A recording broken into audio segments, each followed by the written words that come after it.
श्रोते हो, आता आपण ऐकणार आहात छत्रपती संभाजीनगर जिल्ह्याचं वार्तापत्र. छत्रपती संभाजीनगरला लवकरच 40 MLD पर्यंत पाणी मिळण्याची अपेक्षा. विधान परिषद निवडणुकीत औरंगाबाद जालना मतदारसंघात सुहास शिरसाठ आणि गणेश लोखंडे यांच्यात लढत. आणि खते आणि बियाण्यांची साठेबाजी, लिंकिंग किंवा वाढीव दराने विक्रीसारखे गैरप्रकार आढळल्यास कारवाईचा विभागीय आयुक्तांचा इशारा. या आणि इतर घडामोडींविषयी ही माहिती. छत्रपती संभाजीनगरला जूनच्या पहिल्या आठवड्यात 40 MLD पर्यंत पाणी मिळेल असं महाराष्ट्र जीवन प्राधिकरणाच्या मुख्य अभियंता मनीषा पलांडे यांनी सांगितलं आहे. त्या छत्रपती संभाजीनगर इथं प्रसारमाध्यमांशी बोलत होत्या. नव्या 2740 कोटी रुपयांच्या पाणी योजनेतून शहराला वाढीव पाणी देण्यासाठी महाराष्ट्र जीवन प्राधिकरणाचे प्रयत्न सुरू आहेत असंही त्यांनी सांगितलं. वाढीव पाणी पुरवठा करण्यासाठी मुख्य जलवाहिनीची चाचणी घेण्यात आली असं त्या म्हणाल्या. दरम्यान शहराच्या नवीन पाणीपुरवठा योजनेत पाण्याचा गढूळपणा निचांकी पातळीवर आणण्यात यंत्रणेला यश आल्याचंही पलांडे यांनी सांगितलं. सुरुवातीला पाण्याचा गढूळपणा 200 NTU पेक्षा अधिक होता. आता हा गढूळपणा 15 NTU पेक्षा कमी करण्यात आला आहे.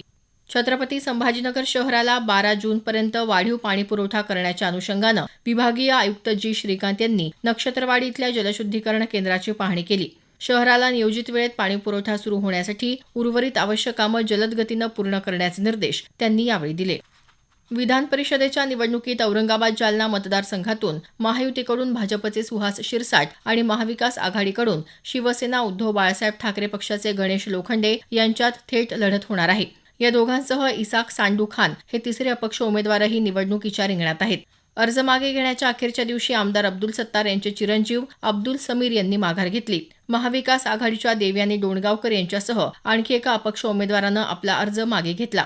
दरम्यान अर्ज मागे येऊन पक्षविरोधी कारवाया केल्यामुळे शिवसेना उद्धव बाळासाहेब ठाकरे पक्षाचे प्रमुख उद्धव ठाकरे यांनी कृष्णा डोणगावकर आणि देवयानी डोणगावकर यांची पक्षातून हकालपट्टी केली आहे.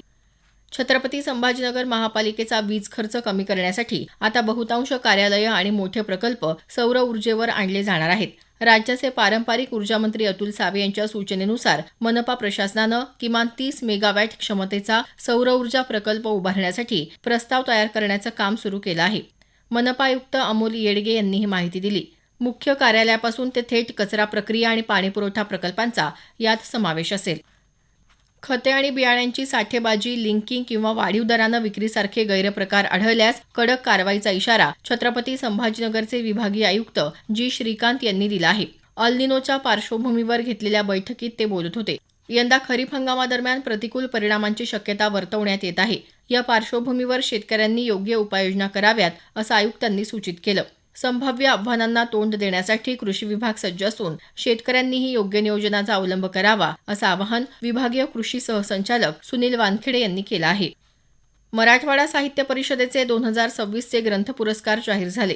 नरहर कुरुंदकर वाङ्मय पुरस्कार नांदेडचे डॉक्टर अनुराग श्रीकांत लव्हेकर यांच्या पुस्तके साद आणि दाद या पुस्तकाला जाहीर झाला आहे.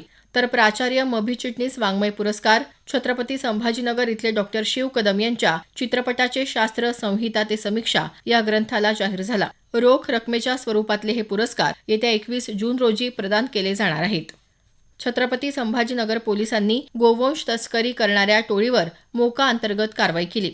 या कारवाईदरम्यान मुख्य सूत्रधार जुबेर शफीक कुरेशी याच्यासह 14 जणांवर गुन्हे दाखल करण्यात आले असून पोलिसांनी 131 गोवंशांची सुटका केली. अन्न आणि औषध प्रशासनानं छत्रपती संभाजीनगर इथं एका शीत पेयाचा मोठा साठा जप्त केला.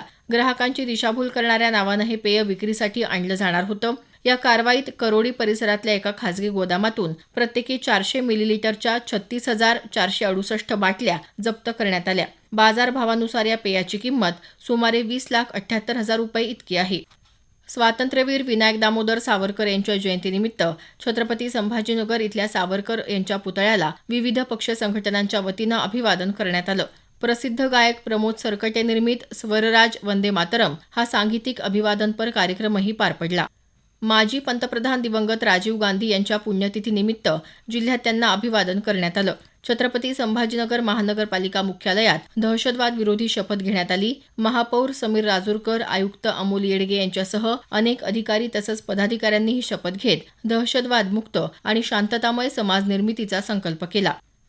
छत्रपती संभाजीनगर जिल्ह्याचं वार्तापत्र आताच आपण ऐकलं. जिल्हा वार्तापत्राचा हा कार्यक्रम आकाशवाणी छत्रपती संभाजीनगर केंद्राच्या प्रादेशिक वृत्त विभागानं सादर केला.